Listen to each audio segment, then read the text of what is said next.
आइए दोस्तों, इस सीरीज में जो महत्वपूर्ण अनुच्छेद है उसके दूसरे पार्ट के बारे में हम लोग इसमें डिस्कस करेंगे। पहला जो पार्ट था इसका, उसमें सभी लोगों ने अच्छा रिप्लाई दिया, तो इसके लिए सभी को थैंक यू, धन्यवाद। तो आइए दोस्तों, इसमें जो दूसरा इसका पार्ट है उसके बारे में हम जानेंगे। 148 तक ले जो अनुच्छेद थे उसमें हम लोग डिस्कशन कर चुके थे। तो 148 में अनुच्छेद में कौन था, तो याद रखिएगा कैग जो है वह 148 अनुच्छेद में था, जिसका कंट्रोलर ऑडिटर जनरल था। तो ध्यान रखिएगा। चलिए अब देखते हैं। तो अभी राज्यपाल से संबंधित है पहला, इसमें आइए राज्यपाल से संबंधित देखिए। तो राज्यपाल से संबंधित जो है वह अनुच्छेद 152 से लेकर 161 तक है, ध्यान रखिएगा। तो पहला देखिए, अनुच्छेद 152 का संबंध किससे है, तो 152 के तहत जो है वह भारत में राज्यपाल की जो पद होते हैं उसकी व्यवस्था किया गया है। तो याद रखिएगा, जो भारत के राज्य होते हैं उन सभी राज्यों में एक राज्यपाल की व्यवस्था जो है वह अनुच्छेद 152 के तहत किया गया है, याद रखिएगा। दूसरा देखिए क्या है कि अनुच्छेद 153 के तहत जो है वह राज्यों के लिए राज्यपाल, सभी राज्यों के लिए राज्यपाल जो है वह अनुच्छेद 153 के तहत है, जबकि अनुच्छेद 152 के तहत जो है वह राज्यपाल की परिभाषा दिया गया है। मतलब कि राज्यपाल क्या क्या क्या काम है, नहीं है, इस सब के बारे में जो बताया गया है कि राज्यपाल क्या है, मतलब कि राज्यपाल के बारे में बताया गया है। तो याद रखिए 152 में हो गया, और 153 के तहत सभी राज्यों के लिए राज्यपाल की व्यवस्था की गया है। ये भी याद रखिएगा कि 153 के तहत यह भी व्यवस्था किया गया है कि एक राज्यपाल को 2 या 3 से अधिक राज्यों में भी नियुक्त किया जा सकता है। तो इस सब के बारे में जो है अनुच्छेद 153 में हमें बताया गया है, ध्यान रखिएगा। और अनुच्छेद 154 के तहत जो है वह शक्ति, इनके जो राज्यपाल की जो शक्ति होता है उसको दर्शाया गया है, ये भी ध्यान रखिएगा। और अनुच्छेद 155 की बात करें तो इनके निर्वाचन से संबंधित जो है वह प्रावधान को बताया गया है, ध्यान रखिएगा। तो अनुच्छेद 155 में राज्यपाल का निर्वाचन आएगा, ध्यान रखिएगा। और अनुच्छेद 161 की बात करें तो इनको जो जो जो जो यानी कि मान लीजिए किसी व्यक्ति को यदि दंड हुआ है तो उसको क्षमादान की जो शक्ति होती है इनको प्रदान किया गया, ध्यान रखिएगा। और मृत्यु दंड से संबंधित जो दंड होता है उसमें इनको क्षमादान की शक्ति प्रदान नहीं की गई है, ध्यान रखिएगा। वो सिर्फ राष्ट्रपति को ही प्रदान किया गया है, याद रखिएगा। तो राष्ट्रपति ही इनकी नियुक्ति करते हैं राज्यपाल की, ये ध्यान रखिएगा। और राष्ट्रपति के प्रसाद पर्यंत तक जो है यह अपने कार्यकाल पे बने रहते हैं, ध्यान रखिएगा। वैसे तो इनका कार्यकाल 5 वर्षों का होता है, लेकिन ध्यान रखिएगा इनकी जो नियुक्ति होती है वह राष्ट्रपति करते हैं। चलिए आगे देखते हैं। अब मंत्रिपरिषद की बात किया जाए, जो राज्यों में मंत्रिपरिषद होती है, तो याद रखिएगा संविधान के अनुच्छेद 163 के तहत जो है वह मंत्रिपरिषद की व्यवस्था की गई। जो राज्यों में मंत्रिपरिषद होते हैं, विधान परिषद हो गया, उन सब की व्यवस्था जो है अनुच्छेद 163 के तहत किया गया है, ध्यान रखिएगा। देखिए अनुच्छेद 164 के तहत जो है वह मुख्यमंत्री की व्यवस्था किया गया है। सभी राज्यों में जो मुख्यमंत्री होते हैं अनुच्छेद 164 के तहत प्रत्येक राज्य में मुख्यमंत्री की नियुक्ति की जाती है, ध्यान रखिएगा। मुख्यमंत्री की नियुक्ति कौन करता है, तो राज्यपाल करते हैं। इनका निर्वाचन होता है, लेकिन विधानसभा में जो सबसे मेन सदस्य होता है, सबसे प्रमुख सदस्य होता है, उनको ही राज्यपाल द्वारा मुख्यमंत्री के रूप में चुना जाता है, ध्यान रखिएगा। और अनुच्छेद 165 की बात करें तो इसमें महाधिवक्ता को दर्शाया गया है, याद रखिएगा। महान्यायवादी जो है वह केंद्र में होता है, जबकि राज्यों में जो है वह सर्वोच्च विधि अधिकारी जो है कौन होता है, तो महाधिवक्ता को ही सर्वोच्च विधि अधिकारी के रूप में जाना जाता है, ध्यान रखिएगा। चलिए आगे देखते हैं। अनुच्छेद 168 के तहत जो है इसमें विधानमंडल की व्यवस्था किया गया, ध्यान रखिएगा। अनुच्छेद 61 के तहत विधानमंडल यानी विधानसभा हो गया, ध्यान रखिएगा। और अनुच्छेद 170 की बात करें तो विधानसभा की जो संरचना होती है उसके बारे में इसमें बताया गया है, ध्यान रखिएगा। और 171 में आप बात करें तो विधान परिषद की जो संरचना होती है, विधान परिषद की संरचना, इसमें क्या क्या इनके कार्य हो गए, क्या इनकी जुड़े जो इनके जो इसमें सदस्य होते हैं उनके बारे में, संरचना के बारे में बताने का काम अनुच्छेद 171 में होता है, ध्यान रखिएगा। और 169 जो है संविधान के अनुच्छेद 169 में जो है वह विधान परिषद को बताने का काम किया गया। तो संविधान के यदि पूछा जाए विधान परिषद की व्यवस्था जो है वह संविधान के अनुच्छेद किस अनुच्छेद में किया गया, तो याद रखिएगा संविधान के अनुच्छेद 169 में विधान परिषद की व्यवस्था की गई है, ध्यान रखिएगा। चलिए आगे देखते हैं। हाई कोर्ट से संबंधित है, तो इस पहले वीडियो में बताए थे कि अनुच्छेद 124 के तहत जो है वह केंद्र में सर्वोच्च न्यायालय की व्यवस्था की गई है, जबकि राज्यों में जो है वह उच्च न्यायालय की व्यवस्था जो है संविधान के अनुच्छेद 214 के तहत किया गया है, ध्यान रखिएगा।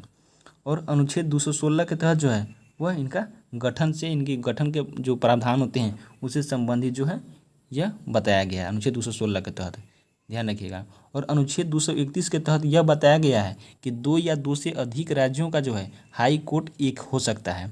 याद रखिएगा, इसे बहुत से राज्य हैं, अंडमान निकोबार जैसे हो गया तो उनका जैसे कोलकाता में हो गया, तो यानी कि बहुत से ऐसे यूनियन टेरिटरी हैं जिनका जो हाई कोर्ट जो है वह अन्य राज्यों में है। और अन्य जो राज्य हो गए हैं जो पहले जैसे देखिए अभी जो तेलंगाना था और जो आंध्र प्रदेश था उन दोनों का हाई कोर्ट एक ही था, लेकिन अब यानी जो अभी कुछ दिन पहले जो है इसका बंटवारा हो गया तो अलग अलग दोनों का बना है। तो याद रखिएगा 2 या 2 से अधिक राज्यों का जो एक हाई कोर्ट होता है उसको अनुच्छेद 231 के तहत दर्शाया गया है, ध्यान रखिएगा। चलिए आगे देखते हैं। केंद्र राज्य संबंध की बात करें तो अनुच्छेद 249 के तहत जो है राज्य सूची पर केंद्र सरकार द्वारा कानून बनाया जा सकता है, ध्यान रखिएगा। केंद्र राज्य संबंध में अनुच्छेद 249 के तहत जो है वह राज्य सूची पर जो है केंद्र द्वारा कानून बनाया जा सकता है, ध्यान रखिएगा। वैसे संविधान में 3 सूची होते हैं, केंद्र सूची, राज्य सूची और समवर्ती सूची। तो याद रखिएगा राज्य सूची में राज्य बनाते हैं कानून, लेकिन यदि केंद्र सरकार चाहे तो उसमें भी कानून बना सकती है। और केंद्र सूची जो होती है, संघ सूची जिसको बोलते हैं, तो संघ सूची में केंद्र सरकार बनाती है। और समवर्ती सूची में जो है वह केंद्र और राज्य दोनों बनाते हैं नियम, लेकिन यदि जब दोनों का मतभेद होता है तो वहाँ पे जो है केंद्र सरकार की द्वारा बनाया गया कानून ही सर्वमान्य होता है, तो ध्यान रखिएगा। और यदि कहा जाए कि 2 नदियों का जो जल विवाद होता है उससे संबंधित जो है प्रावधान जो है वह अनुच्छेद 262 में दर्शाया गया है, ये ध्यान रखिएगा। और अंतर्राज्यीय परिषद की व्यवस्था जो है वह संविधान के अनुच्छेद 263 में किया गया है, याद रखिएगा। चलिए देखते हैं आगे। और संचित निधि से संबंधित हो गया और आकस्मिक निधि, जो यह वित्तीय संबंधित हो गया तो अनुच्छेद 266 के तहत जो है वह संचित निधि हो गया। और अनुच्छेद 267 के तहत जो है वह आकस्मिक निधि हो गया। तो याद रखिएगा जो राज्य के अंदर जितने भी अधिकारी होते हैं, वित्तीय सरकारी अधिकारी होते हैं, तो उनको इसी निधि से यानी कि इनका पेमेंट किया जाता है, यानी कि इनको वेतन दिया जाता है। जैसे कि हो गया उच्च न्यायालय के हो गए, ध्यान रखिएगा, उच्च न्यायालय के जो न्यायाधीश होते हैं, मुख्य न्यायाधीश होते हैं, ठीक ना, जो राज्यसभा के सभापति होते हैं, तो उनको तो केंद्र सरकार के द्वारा दिया जाता है। लेकिन जो राज्यों में होते हैं तो उनको जो दिया जाता है तो यह संचित निधि से ही उनका वेतन दिया जाता है। और आकस्मिक निधि जो है, आकस्मिक विधि से जो है, यदि मान लीजिए किसी अचानक से कोई जगह पे कुछ हुआ, ठीक ना, कोई घटना हुआ, तो उनको मान लीजिए अचानक से वहाँ पे रुपया कुछ फंड की ज़रूरी है, तो यदि संसद उसको पास करता है तो आकस्मिक निधि उसमें जारी किया जाता है, ध्यान रखिएगा।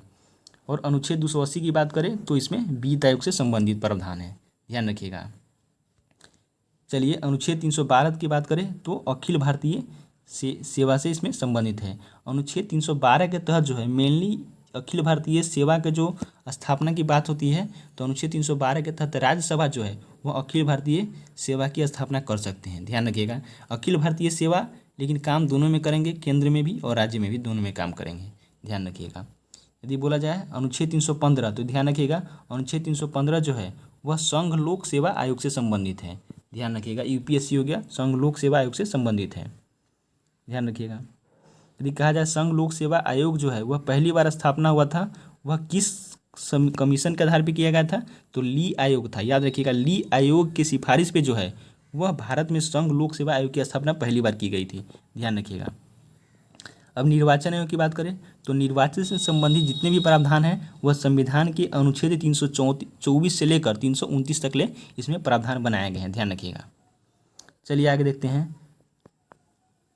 ठीक ना।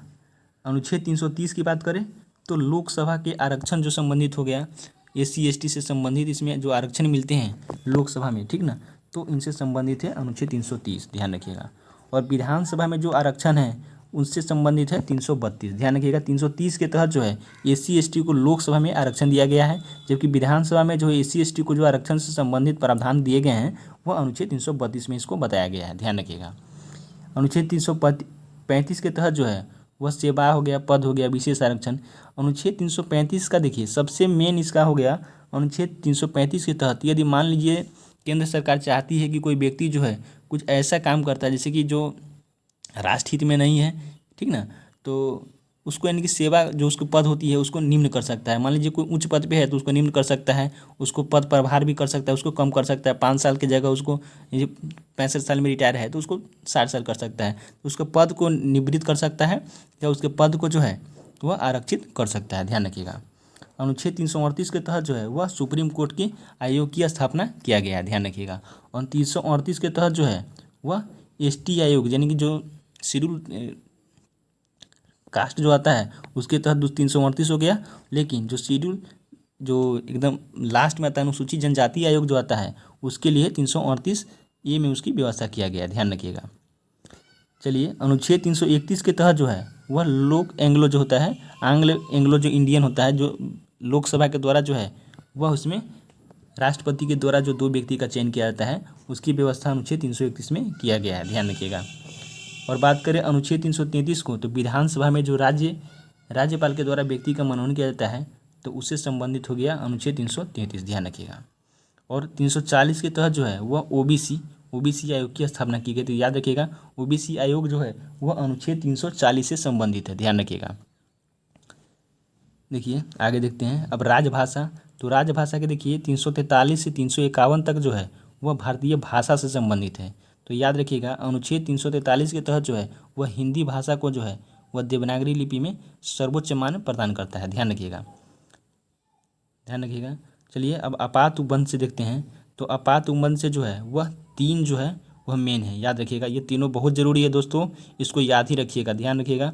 तो पहला देखिए अनुच्छेद 352। तो याद रखिएगा अनुच्छेद 352 का जो है वह राष्ट्रीय आपात से संबंधित है। ध्यान रखिएगा अनुच्छेद 352 राष्ट्रीय आपात से संबंधित है, जबकि 356 जो है वह राष्ट्रपति शासन। मान लीजिए किसी राज्य में राष्ट्रपति यदि राज्यपाल को ऐसा लगे कि यह जो अभी शासन है विधानसभा में वह पूर्ण रूप से सही से नहीं चल रहा है तो मुख्यमंत्री के आदेश पे जो है वह राज्य में राष्ट्रपति शासन लागू कर सकते हैं। तो राज्यपाल पहले तो राष्ट्रपति को बताते हैं कि नहीं चल रहा है, तो राष्ट्रपति के आदेश पे जो है वह राज्यपाल जो है वह राज्य में राष्ट्रपति शासन लागू कर सकते हैं। ध्यान रखिएगा। और राष्ट्रपति शासन की जो अधिकतम विधि होती है, अधिकतम कार्यकाल होता है वह 6 महीना तक हो सकता है। ध्यान रखिएगा। और अनुच्छेद 360 की बात करें तो वित्तीय आपात से, ध्यान रखिएगा, वित्तीय आपात से संबंधित हो गया अनुच्छेद 360। अभी तक ले हमारे देश में याद रखिएगा राष्ट्रीय आपात जो है वह 3 बार लग चुका है। ध्यान रखिएगा। और राष्ट्रपति शासन की बात करें तो सबसे पहले जो राष्ट्रपति शासन जो है वह हमारे पंजाब राज्य में लगा था। ध्यान रखिएगा। और वित्तीय आपात जो है हमारे देश में अभी तक एक बार भी लागू नहीं हुआ है। ध्यान रखिएगा। और लास्ट में देखिए संविधान संशोधन जो है वह संविधान संशोधन की प्रक्रिया जो है सबसे पहले दक्षिण अफ्रीका से लिए गए हमारे संविधान में। ध्यान रखिएगा। और अनुच्छेद 368 के तहत जो है वह संविधान में संशोधन की व्याख्या किया गया है। यदि संविधान में लगता है संसद को कि संविधान में कुछ संशोधन की होना चाहिए तो इसके लिए संसद संशोधन उसमें कर सकते हैं। तो संविधान संशोधन से जो प्रावधान की प्रक्रिया है वह अनुच्छेद 368 में दर्शाया गया है। चलिए दोस्तों, तो सेकेंड जो इसका लेक्चर था आप लोगों को कैसा लगा कमेंट करके ज़रूर बताइएगा दोस्तों। जय हिंद, जय भारत।